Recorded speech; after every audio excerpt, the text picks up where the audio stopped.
നിർണായകമായ സ്വതന്ത്ര വ്യാപാര കരാറിൽ ഒപ്പുവെച്ച് ഇന്ത്യയും യൂറോപ്യൻ യൂണിയനും ഡൽഹിയിലെ ഉച്ചകോടിക്ക് ശേഷമാണ് വ്യാപാര സുരക്ഷാ കരാറുകളിൽ ഇരുകക്ഷികളും ഒപ്പുവെച്ചത്.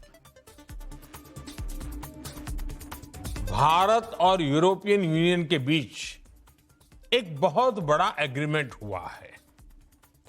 दुनिया में लोग इसकी चर्चा मदर ऑफ ऑल डील्स के रूप में कर रहे हैं.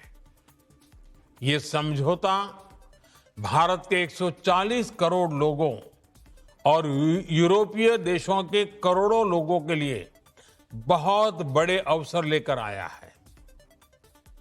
ये दुनिया की दो बड़ी इकोनॉमीज के बीच तालमेल का एक शानदार उदाहरण बना है.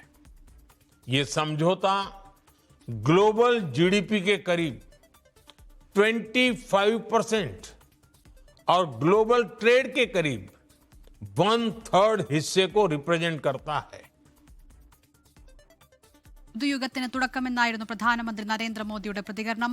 ചരിത്ര മുഹൂർത്തമെന്ന് യൂറോപ്യൻ യൂണിയൻ നേതാക്കളും പറഞ്ഞു. കരാർ യാഥാർത്ഥ്യമാകുന്നതോടെ യൂറോപ്പിൽ നിന്നുള്ള ഉൽപ്പന്നങ്ങളുടെ വില കുത്തനെ കുറയും. ആർ അച്യുതനാണ് ഡൽഹിയിൽ നിന്ന് വിവരങ്ങളുമായി ചേരുന്നത്. അച്യുതൻ, ടെക്സ്റ്റൈൽസ് മേഖലയിൽ ഉൾപ്പെടെ ഇന്ത്യക്കും വലിയ പ്രതീക്ഷ നൽകുന്നതാണ് ഈ കരാർ. എന്തൊക്കെയാണ് വിവരങ്ങൾ? ഇതിലെ ഏറെ സുപ്രധാനമായിട്ടുള്ള ചരിത്ര പ്രാധാന്യമുള്ള ഒരു കരാറിലേക്കാണ് ഇരു രാജ്യങ്ങളും ഏർപ്പെട്ടിരിക്കുന്നത്. ഇന്ത്യയും യൂറോപ്യൻ യൂണിയനുമായുള്ള സ്വതന്ത്ര വ്യാപാര കരാർ അതിപ്പോൾ അതിൻ്റെ ധാരണാപത്രങ്ങൾ ഒപ്പുവെച്ചിരിക്കുന്നു. അതിൽ പ്രതിരോധ മേഖലയെ കേന്ദ്രീകരിച്ചുള്ള കരാറിലും ധാരണാപത്രത്തിലും ഒപ്പുവെച്ചു. ഒപ്പം മൊബിലിറ്റി കരാറിലും ഏർപ്പെട്ടിരിക്കുന്നു എന്നാണ് രാഷ്ട്ര തലവന്മാർ അറിയിച്ചിരിക്കുന്നത്. പ്രധാനമന്ത്രി നരേന്ദ്രമോദിയും യൂറോപ്യൻ യൂണിയൻ നേതാക്കളും പറഞ്ഞത് ഇതിൻ്റെ ഒരു പ്രയോജനം ലഭിക്കുന്നത് സാധാരണക്കാർക്കാണ്. രണ്ടു രാജ്യങ്ങളുടെയും സാമ്പത്തിക രംഗത്തെ അല്ലെങ്കിൽ ആ രാജ്യത്തിന്റെ വളർച്ചയെ ത്വരിതപ്പെടുത്തുന്നതിനും ഇതിന്റെ പ്രയോജനം ജനങ്ങൾക്ക് തന്നെ ആയിരിക്കുമെന്നാണ് ഇരു രാഷ്ട്ര നേതാക്കളും ഇതുമായി ബന്ധപ്പെട്ട് പ്രതികരിച്ചത്. ഇതിൽ പ്രധാനമന്ത്രി പറഞ്ഞത് രണ്ട് വലിയ സാമ്പത്തിക ശക്തികളാണ് ഒരു പുതിയ അധ്യായത്തിന് ഇവിടെ തുടക്കം കുറിച്ചിരിക്കുന്നത്. ഈ ഉൽപാദന മേഖലയ്ക്ക് കൂടുതൽ ശക്തി പകരുന്നതാണ് ഈ കരാർ. ഇതൊരു വ്യാപാര കരാർ മാത്രമല്ല, മറിച്ച് രാജ്യങ്ങളുടെ സമൃദ്ധിയുടെ കൂടി ഒരു ബ്ലൂ പ്രിന്റാണ് ഈ സ്വതന്ത്ര വ്യാപാര കരാർ എന്നായിരുന്നു മോദി നൽകിയ വിശേഷണം. ഈ കരാറിലൂടെ പുതിയ അവസരങ്ങൾ തുറക്കും. കർഷകർക്കും ചെറുകിട വ്യാപാരികൾക്കും യൂറോപ്പ് എന്ന വലിയ വിപണി തുറന്നു കിട്ടുകയാണ് എന്നുകൂടി പ്രധാനമന്ത്രി പറയുന്നുണ്ട്. അങ്ങനെ ഒരു പുതിയ യുഗത്തിൻ്റെ ആരംഭമാണ് ഇവിടെ തുടങ്ങുന്നത് എന്നാണ് പ്രധാനമന്ത്രി പറഞ്ഞത്. എന്നാൽ ഒപ്പം തന്നെ യുക്രൈൻ ഉൾപ്പെടെയുള്ള പശ്ചിമേഷ്യൻ സാഹചര്യങ്ങൾ ഇന്നത്തെ സംയുക്ത ഈ ഒരു ഉച്ചകോടിയിൽ വിലയിരുത്തുകയുണ്ടായി. എന്തായാലും അതിനുവേണ്ടി തുടർന്നുമുള്ള പ്രയത്നങ്ങൾ, അവിടുത്തെ സമാധാനം പുനഃസ്ഥാപിക്കുന്നതിനുള്ള പ്രയത്നങ്ങൾ തുടരും എന്നാണ് നേതാക്കൾ അറിയിച്ചിരിക്കുന്നത്.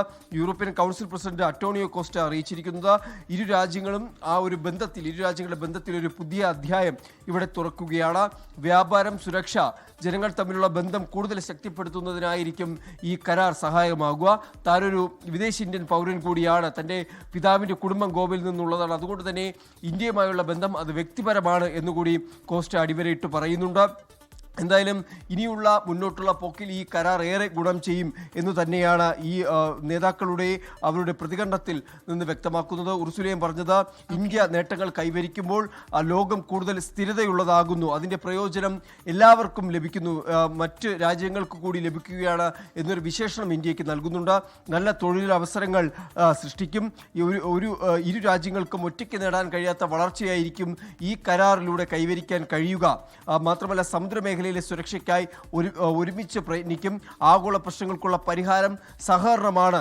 എല്ലാ ഇടപാടുകളുടെയും മാതാവായ ആ കരാർ ഇരു രാജ്യങ്ങൾ, ഇന്ത്യയും യൂറോപ്യൻ യൂണിയനും അത് യാഥാർത്ഥ്യമാക്കി എന്നുകൂടിയാണ് യൂറോപ്യൻ കമ്മീഷൻ ചരിത്രപരമായ ഒരു കരാറിനാണ് ഇന്ത്യയും യൂറോപ്യൻ യൂണിയനും ഒപ്പിട്ടിരിക്കുന്നത്.